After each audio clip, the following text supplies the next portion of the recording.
Bodies are really nicely leaning forward. Let's see what we're doing when we're going back.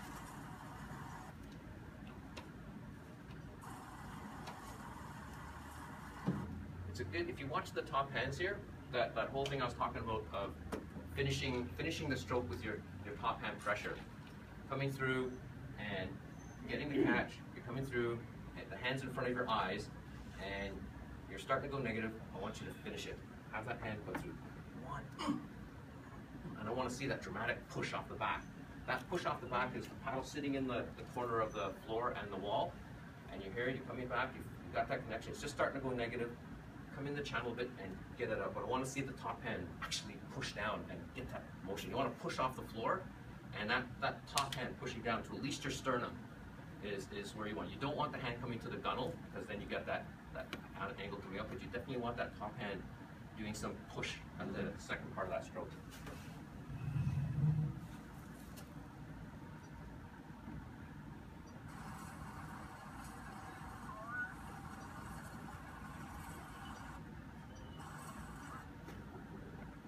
Again, ankles.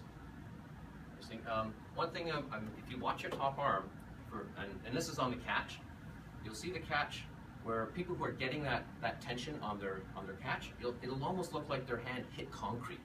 They'll be, and you'll see the hand stop. They're pushing hard, but they can't push any harder down. The top hand will not go down, and it's because the paddle has hit the water, and they're applying that pressure on it, and they can't push it down.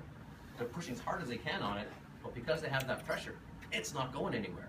And it's a microsecond what you see, it stops. And then the paddle starts moving, and then they break a little contact, and then they're able to move that hand, and you can see it start to go down. But the best paddlers, if you look at the C1 paddlers in the Olympics, you see them, the top hand comes out, they get that nice and they hit some rock, they hit the bottom of the lake, and they can't go anymore, and then they start coming through the stroke. You want to have that feeling on your catch where you hit something, and you can't move it anymore. And so the way I look at it from looking at video, I look at the top hand, it stops something, and then it comes back and finishes the stroke.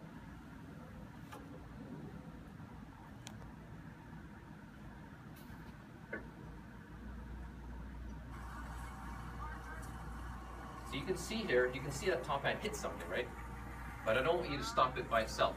I want you to stop because you're hitting pressure, not because you're just stopping your arm. And I'm seeing that mostly here. I'm seeing most of the people are hitting something. I'm feeling that pressure.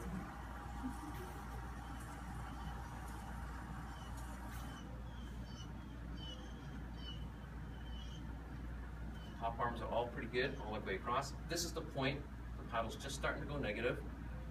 The hand was up here when you first hit the catch, right? Everyone had a much higher top hand. It's gone down about this far, and I want you to finish that stroke. At this point here, just when the paddle's starting to go negative, we talk about the top hand coming back into the channel. I spoke a little bit about that yesterday. That's the point where the top hand comes in the channel, the bottom, the paddle, the blade goes out a little bit, and you get a little bit more juice, and you can feel that connection. This is where it happens, right here. Bodies are really nice, everyone's nice and forward, so I'm not getting that boat rocking thing. So now watch the top hand from here, what it does. Does it stop here, or does it finish the stroke on the end, right? Let me go slow motion for a bit.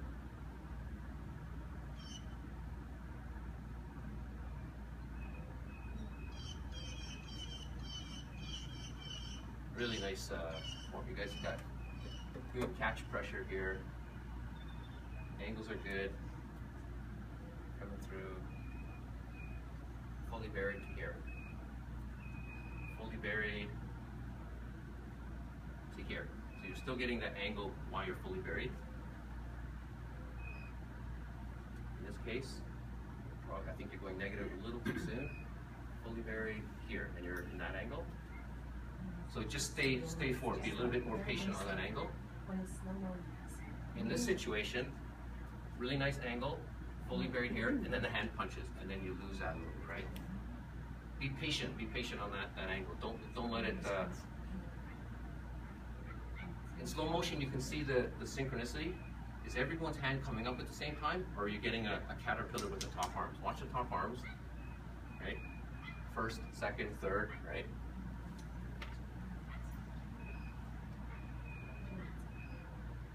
You can see the bottom arms taking the blades out of the water. if you see this hand moving and the shoulders are not moving, so let me stop it a second. If you see the bottom hand moving first and you don't see this happening, then you know you're taking the blade out of the water with your arm, with your bottom arm. If you see you're coming through here, you finish it and you see this arm staying still and you see this happening. So you want to see this shoulder move with the arm. You don't want to see this. You don't want to see this happening. And you don't want to see anything with the bottom arm until the whole body takes it out. So if I'm paddling this side, you'll see this and you'll see that. You'll see this whole motion. That's how I'm taking the paddle out. I'm not using my top arm. You know, you talked about when I first started coaching teams. I was saying to facilitate the motion. I'd say think of you're pulling a sword out of a sheath, or I'm uppercutting someone in the jaw, right? So I'm going whack, and I'm using this arm to take it out, and that's kind of what you want to do. But you don't want this angle changing here. So you don't want to see this open closing angle. You want to see the angle always open in the stroke. So this angle here stays the same, and it comes from the core takes the body, this part here takes the paddle out, and that'll prevent all the bent arms in the recovery.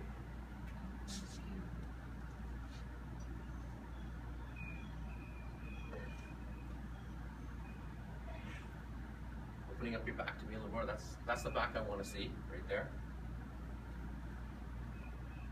It's a commitment to the weight over the water and a commitment to that rotation. I want to see the knee moving forward on this catch right here. Knee's moving forward, and then I can't see it, but I want to see that hip helping your rotation right off the bat. Sonia, looks like you're a little apprehensive. You're kind of reaching, but you're holding back. You're kind of, I'm exaggerating this, but it looks like instead of like reaching for it, you're like, it's somewhere over there. I'm gonna grab. I want you to grab it with your whole body. Commit to the feeling. I want you to reach forward with your chin, your chest, everything. Instead of like reaching and staying in balance, I want you to reach off balance. Now, can you see right, just in that one right there, I think I hit Deborah's back, and that might be where you can help me correct. Right. No need to draw it onto me, I'm just trying to fix that. It was 2 or 3 frames just before I actually think I contacted. Yeah, and what's the comment? I hit her with my top hand on the back, and I'm trying to figure out how to fix that. Oh, you mean what I've done now? You mean right in here? Yeah, because I'm pulling back too far now to prevent that. Like, is she levered too much? I don't know what to see. You can see I hit her right there. I don't know whether it's me. Let's go back and take a look. It's Deborah, or maybe a combination of both things. And are you hitting her on the front part of the stroke, or? No, right there. It's at the end part of the stroke. Yeah, and it's the. I think you know what it is. Really? Yeah, let's take a look. You can see it. I'm gonna go backwards again. No, but when he's going back, your hand is still there on the back. Well, yeah, Deborah's right there. Okay, let's watch it. You're not hitting her. Okay, she is coming back a little bit too far. The shoulder, this shoulder's coming back to hit it. Yeah. But you're also punching at the end of your stroke, right? So that combination is going to cause that. Your hand is moving forward, and your blade is still moving back. The top hand should be moving back with the whole thing until you're coming out of the water. So you're right there. So she's coming back past her hips, and you're popping her in the shoulder. Yeah. So it's a combination. Sorry. Right? Yeah. So what I would suggest, you hit her once in a practice. She turns around and says, "Am I giving you enough room?" Huh? So Canadian. Exactly, right? Really sorry. Don't do it again, right? But that's, in this case, you can see that. It's right there. And she's trying to avoid it now. I know. So she's starting to come back, right? The other way to avoid it is go outside her body. Like, lean out and go around her. Yeah. But don't compromise your stroke. Okay. Both of you need to work together, Yep. and it works. And if it's really a question, then I'll switch the people. No. Right? I just no. want I to mean, learn how to. if I was setting up the crew, Yeah. and it wouldn't be a negative thing though. This person doesn't paddle good. It's a question of bodies matching. No, I like. So if I was like, if I had your crew for the full year, I'd be doing a lot of video. I'd say, okay, I want this person behind this person because she doesn't come too far back. I know she's punching, so I want someone in front of her who stay forward. You know, that kind of thinking in the setup of the boat. So if you look at the same situation here and here, right? Sonia's not compromising her stroke. You're not coming too far back, right? Your body's forward right there most of the time, and she's not hitting you, right? So you can see the dynamic. That's a really good example of one person coming a little bit too far back and the second person punching. That combination is gonna hit all the time. I love that. Wait, let me give you something. Again, look at the arms. When I was filming from the back, it looked like this, right? And I'm seeing from the side, I'm still seeing this, but there's a little curl. The curl I'm not too worried about in the air. I don't want the curl in the water. You know what I mean? Sometimes the curl facilitates this motion. As long as you're not taking the paddle out with that arm, you're trying to like get the core taking the paddle out. Keeping the body forward even during the whole piece.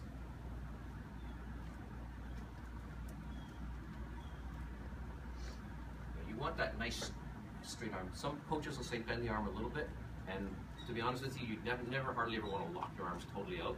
I think with the idea of your arm being straight, you want to have the straight arm to reach, but when you contact the water, you want to bend that arm just a hair, so you're not overstressing the joints.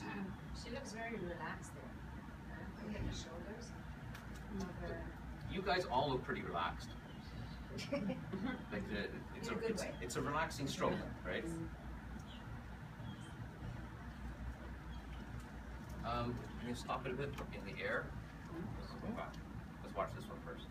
We'll go all the way through again, and if we have time, we'll do it one more time. This is the feathering. So for this, you're basically just watching the angles here. It's going to look really sloppy because you're not in time doing this. It's really difficult to do that. But this is nice, right across. That's what I want to see. That initial. And you saw I have a word for the lurch that you like where you're here and then out here, you completely saw that. You see the body's moving forward on that. Yeah, this is not a pretty good. But if you look at the angles, the angles are staying positive a lot longer, right? And then now we're going into the regular strokes. But here you're watching the bodies try to feather, and it's pushing the bodies up more. They're pushing high. So some of you are going past your shoulders with the feathering because there's pressure there, right? And now the stroke starts. I'm going to stop it in the air, and I want you to watch the heights of the top hands.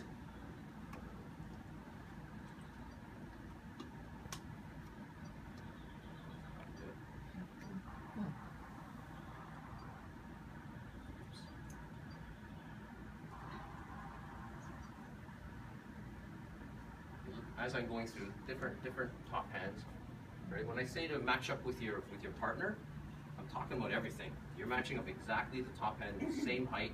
If they're a little higher, you match it up. You talk to your partner, okay? You're going to get different people, different body length, but try to match it up so that all these things are exactly the same. I like the angles. You're seeing angles are pretty well constant, but you want your angle to match up with your partner as well. So here you're seeing blade fully buried, right? Look at that angle, right? That means Deborah's Gwendolyn. She is coming down with her body, but she has a habit of staying low, right? I want her to push up a little more to get more body English on her.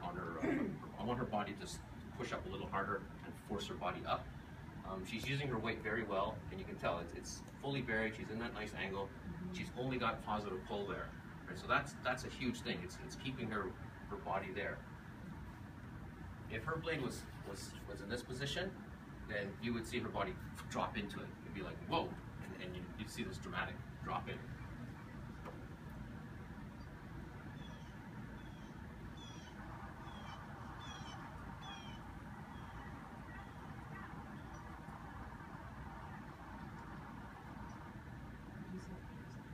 Again, fully buried, straight, almost. You're just losing it a little bit.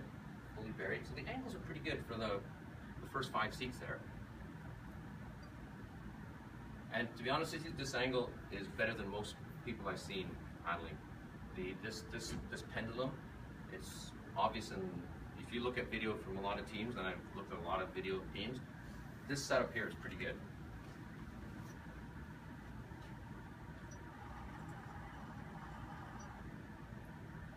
fake top arms. A little bit difference in the top arms, right? So, Anthony, when you say top arm, you mean your partner? Yeah. But like, it's not all even because we're not all the same height. That's right. But you want it just 2 by 2, or you want I also want the it whole initially. lap? You can. I'm getting you to visualize where you can visualize, and where you can do it is, first of all, you can visualize with your partner. That's the first place you can actually see that our angles are the same. Is our body moving the same? Is our rotation the same? Especially the strokes. And I say the strokes because I sit in that seat and I talk to my stroke partner a lot, and we talk about it. If I notice that our bodies are doing this, right? Sometimes you see one person is really dramatic and the other person sits up taller. So you might see this. Then I'll start duplicating his drop. It does feel weird for me, but then I'll say to him, okay, now you follow my drop, and he'll have to follow me. And within that learning that we have of each other, we reach a compromise, and that helps the rest of the boat. It's the same with the top arm. If our top arms are doing this, then the rights are following the lefts, and the lefts are following the rights, and the whole boat's starting to do this.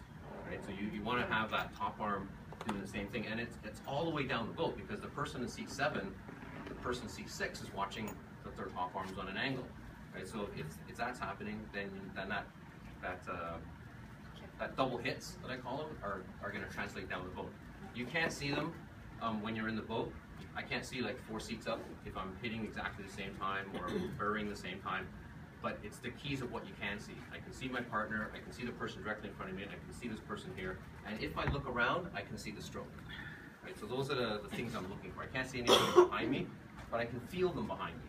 If I'm in the stroke position and I'm pausing on my catch, I'm ready to go, I'm waiting for that boat just to drop, and then I feel the boat move. Like, oh shit!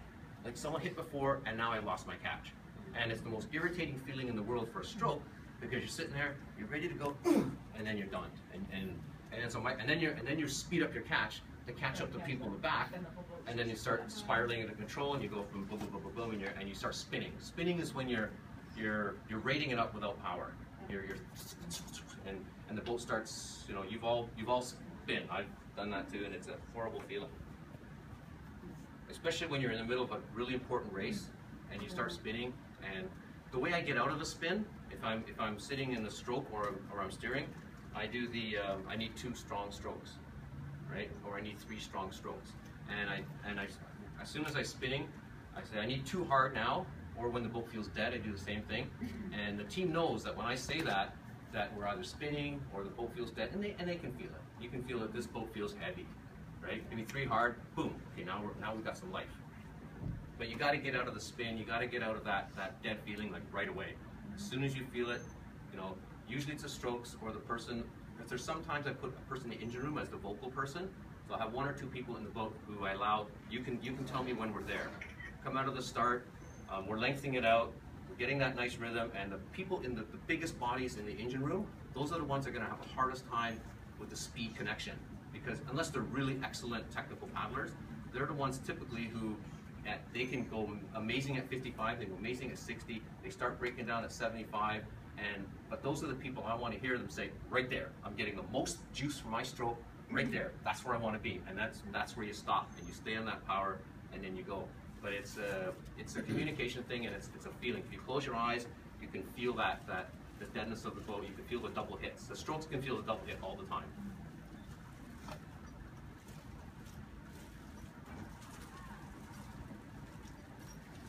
I'm gonna keep going slow here just for a.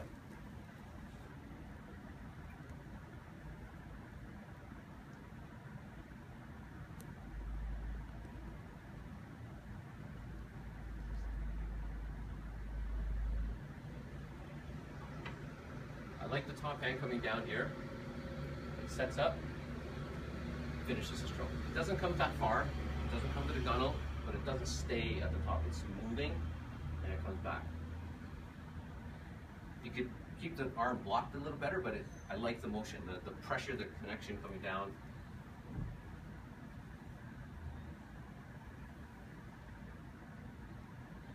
If you watch this arm, the paddle's coming out, the shoulder's starting to move with it. Right? You see that there? See if I can catch it in another place. Here you're watching the the shoulder come up to take the blade out. See this like this lifting to come out. Supposed to do that? You want to have this happen. You don't want to have this happen. So you don't want to be lifting the blade out like up with your body. You want to lift it with the rotation. You can almost see the traps. Yeah, you can see the traps. If I asked you to do shrugs for like 5 minutes, you would get a look in your neck. And you get a lot of paddlers complaining that their necks are sore, and a lot of it's from the crunching of your shoulders. Nice A-frame, fully buried right to here. You're a little bit negative. Let's see if I can catch this group here with their A-frame.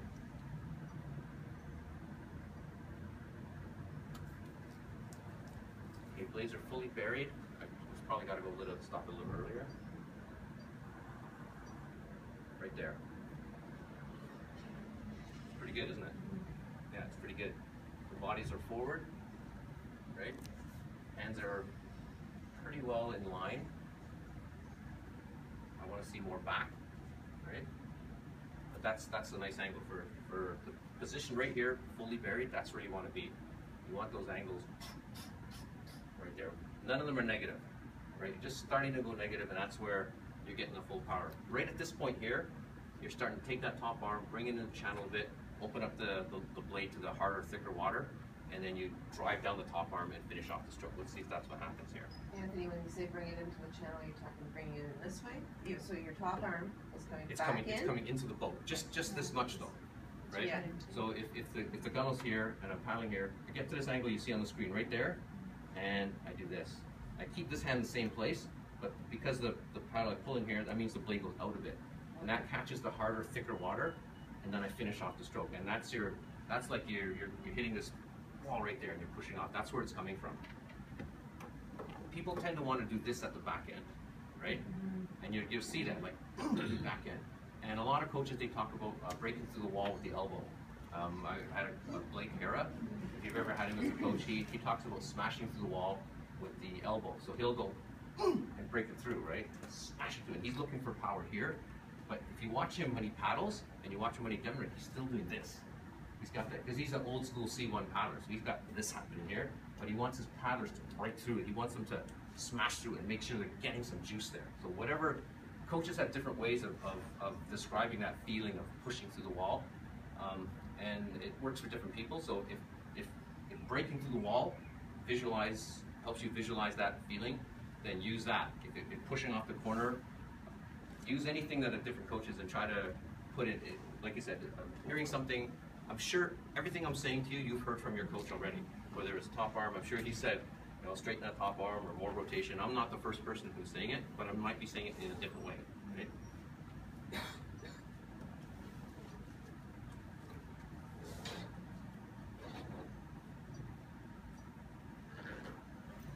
Nice A-frame, all the way across, beautiful. Top arms are pretty good. Faces are forward.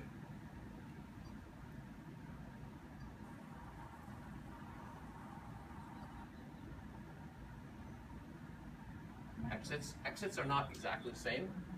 I want to do an exit drill because the exit should be the same as you guys are really well connected, pretty well synchronicity all the way to the point where until you start coming out of the water, until you start activating your back end. That's where I'm seeing the biggest variation between the strokes. Coming out of the back end and what's going on in the air.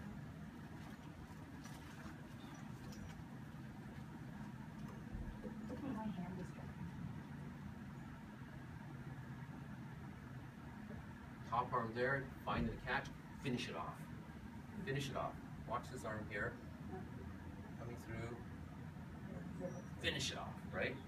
Watch it here. Coming through. Stops, doesn't move, and lifting back up. I want this to finish. Finish it off. Get it out of there, but drive it down first, right? Push off the floor. That's driving, a little bit of a drive. Okay, I use a little bit more. That's the drive I'm looking for. Right here. Push it through. There's a portion of this recovery that looks awkward to me. Can anyone? Well, I'm noticing the lower turns more on the other. Like she turned, it's seems that she's turning more to face the outside of the pool. Like the over rotation type thing. Well, I don't know if it's over Like- or if it's perfect. I'm not sure what the. To be honest with you, that's not too much over rotation. I'm seeing her chest open up here, but it's stopping. It's not like this is happening, right? It's more like this is happening and it's coming back recovery. Or the top arm is really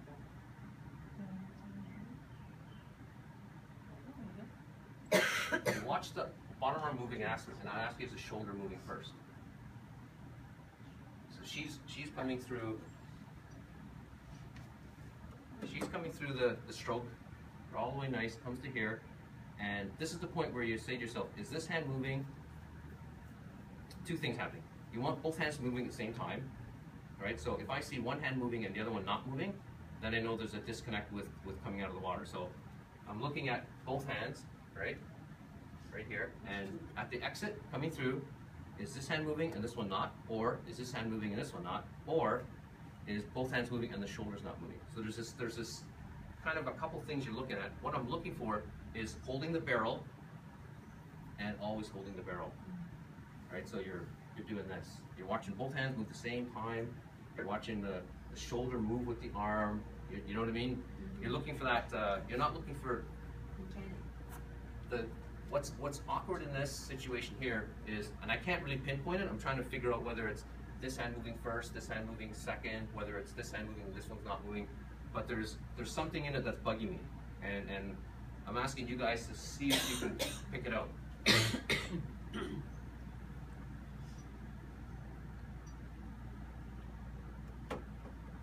So watch the hands.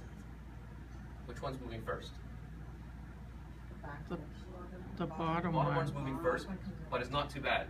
They kind of connect a little bit together, but the bottom arm is definitely taking the paddle out of the water, right? Watch the shoulder. This hand moves a lot, and then the shoulder comes. So the bottom hand's moving to here, and then the shoulder starts following. So this motion here to here is independent of the shoulders. So you want to have that motion with the shoulder going down. Right here. What drill do you Through. use? This hand stays, and the arm moves, and then the shoulder starts going. See what I'm talking about? So it's something you can really see on the side. Watch the back end of her shoulder as she comes out though too, compared to Jennifer's. It's that commitment to the rotation when you come out of the water, and that push will facilitate that. If you're thinking you want to develop a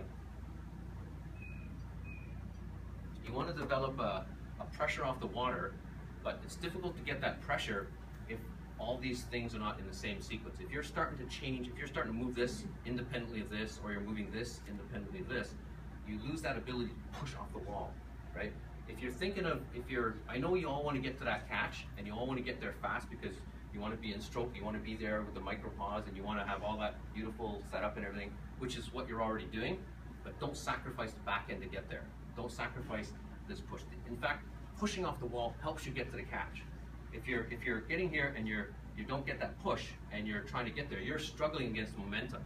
The boat's moving forward and you're struggling because you haven't pushed off. If you're pushing off, boom, you're there. You don't have to worry about lifting it. You don't have to worry about rotating to it. If you're pushing off this wall, it spins your body around and you're there already, especially if your hip is already forward in that position.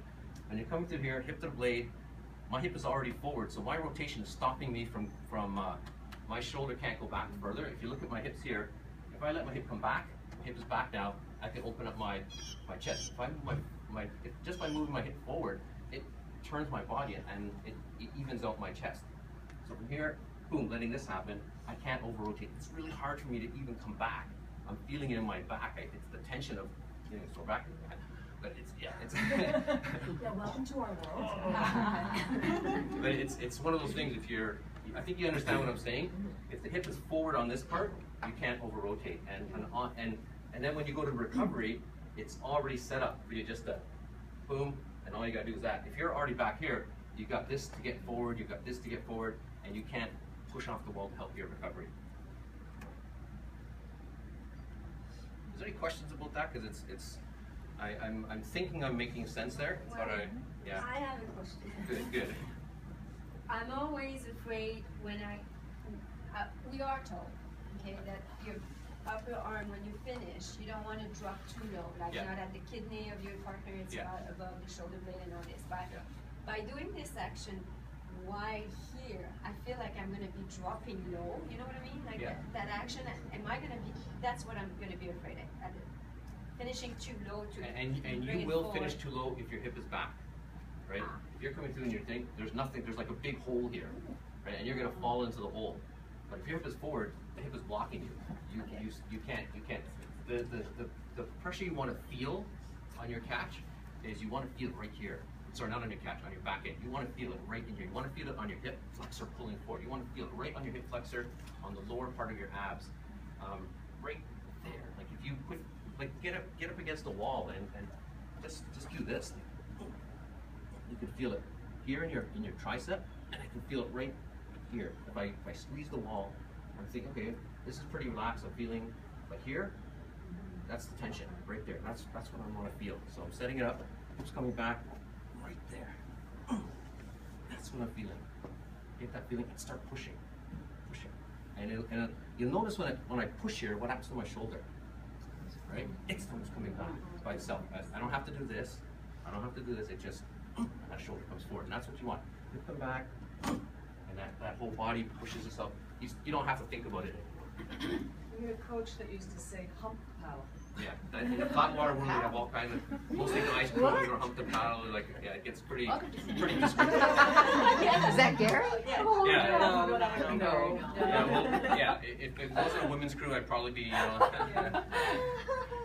But Sorry, yeah. I didn't mean to embarrass you. That's how I learned it as well, right? The paddle to here and saying getting your hip forward. Yeah, hump the blade. That's pretty well it. Yeah. That wasn't what our very first coach. I talk about smacking the I hip. think we should have. So if you're warming up, right, and you just do this, smack the hip, smack the hip, smack the hip. Just keep doing it, right? I think Mac used to say is pretend there was an elastic there. Yeah. So when your thumb got there, the elastic's pulling. Yeah. You want the hand and the thumb to pass at some point, and then the thumb locks itself to hit and goes forward with it. So it's like here, it passes it, and then it follows it. It passes it and follows it.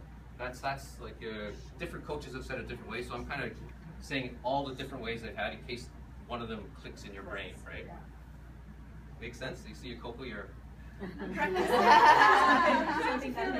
the humping the blade starting to make sense all of a sudden. But you know, you ask yourself, like, how important is that motion, and how difficult it is for you to learn it yourself and to feel it. Translate to the other crews. Some coaches don't even mention it, right? Because they've never paddled single boats, or they just they're used to coaching rec teams, and rec teams you don't talk about hips right off the bat because it's so complicated that it's just easier. I got like all the people that go to Toronto Island. There's almost 1,000 paddlers there, and they got 5 practices before they race. I'm not going to focus on hips. I'm going to focus on yeah, exactly. Yeah.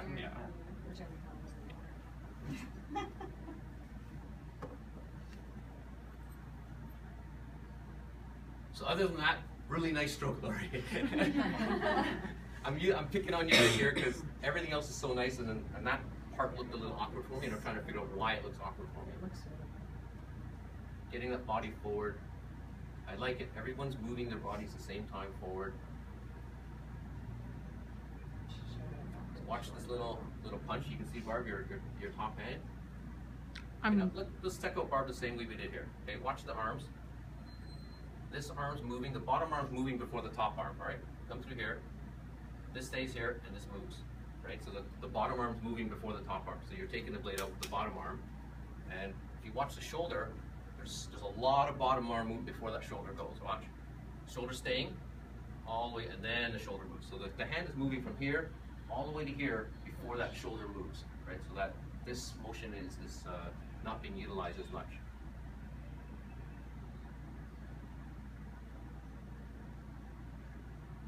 And we talk about coming too far back to hips. Barb knows what we saw that in the other videos. It's not, you can see it right here. She's pretty well straight up. So she's not coming past her hips, but she's sitting up really tall.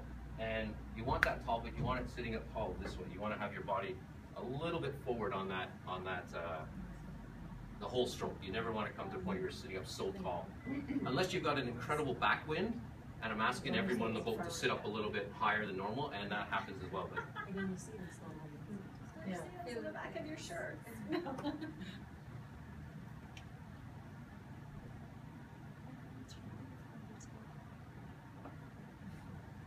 so Barb, I would say 10 strokes at a time, lock your bottom arm, don't let it move, stay forward and see what happens.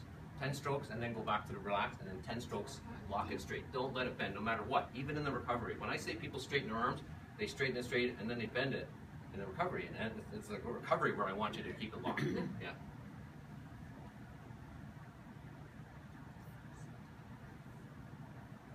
Okay, nice A-frames, everything straight here. Top arms driving back, down, nice position. The back end of the stroke, you don't need the back end of the stroke here. And I'll show you what I mean. Right. See if I can stop people's arm.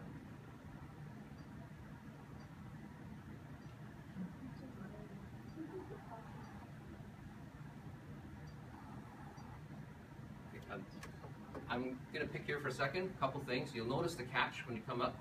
There's this hand right here, right? It's bending and it wants to push that catch. You can almost see it. Setting up high, back here, and you get, and then this starts happening, right? That's going to affect your angle. When you come up, get the arm here, right against your ear. When we talk about kissing your bicep, come up here. I want you to be able to see your arm. If you're looking under your armpit, I want you to see your armpit there instead of this, right? I'm exaggerating a bit here, but you want to see this. And as you're coming down, the last thing you want to be doing is pushing on that catch for two reasons. One, you might whack the person in front of you if they're coming too far back. We've seen that. And the other reason is that negative angle. It feels like you're getting some juice there, but it's a deception.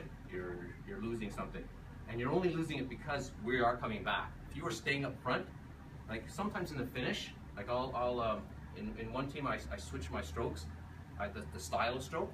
I'll do 500 meters right up to 400 meters, 450 meters, and in my finish, I want them to use slightly different muscles that probably have a little bit less lactic acid building in them.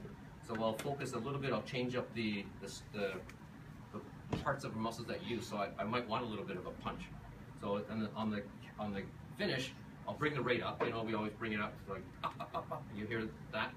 I like that idea because it's the drain tank thing, right? If I don't bring up the rate, then I want more power. In Jim's crew, he doesn't talk about bringing the rate up as much. He talks about applying the same power as he had in the regular strokes, but just refocus, do your tech check, make sure that your finish has got more juice on it, and he brings up the rate a little bit, just to feel that boat. Other teams, from what I tend to think of is you're using these type of strokes for your regular paddling. Then we get to the finish. I want you to lean a little bit forward, and just in the last 10 strokes, I want to feel that punch because you haven't used these muscles. You haven't used them all through the whole race. Yeah. So these muscles are a little bit fresh. They've got a little bit more ATPs built in them. I've got some energy packets in there that haven't been used, and those are the ones I want to use. Last 10, last 15 strokes, I'm trying to find muscles that have some energy packets left in them, and this is one of them. But it's got to be controlled. It's got to be something that you know why you're doing it, and you can't do it in the body of the race. So it's another strategy that some coaches use in the finish, and that's the only time I would see that punch right there, because you're coming out sooner and the stroke's picking up. You know, picking up, right? And that's what I'm a little bit more forgiving for that little punch there. And the other thing with that type of finish is your stroke becomes all core. It's not sitting up, it's not getting those big strokes. You're staying forward and you're corking. You're getting here, you're corking. You're letting that rotation really, really fast, and that top hand simulates that a little bit, and you can get a finish that's faster than your start because you're using muscles that have some energy left in them. It's about 8:40. Still Oh. Okay, I'm gonna go through this. keeping track of the time. Thank you.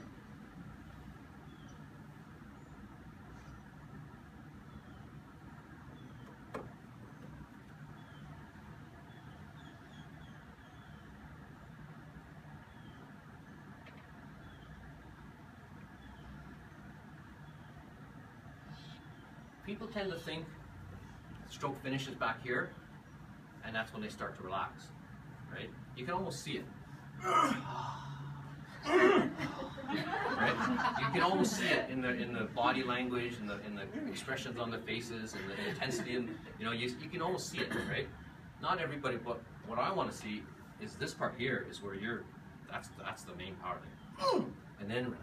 But that push off the wall to lift your body off the boat, to make the boat lighter on that back end, to give the opportunity for the boat to lift and glide, to give the strokes the opportunity to have more ability to wait, right? If the strokes can wait, if the strokes can wait 5 feet instead of 2 feet, they have the option. They can pick up the rate, they can slow it down, but it all comes down to what happens right at the back there. So instead of thinking, I want you to think, yes, get that back end push. Just Megan on the, Okay, let's go through one more time fast. Let's let it run. I think we have to get on the water soon, don't we? You're going to want to go back to your room and get all your stuff, yeah. But this will all be online, so you can go check it out. I have a question. Yeah. So you're talking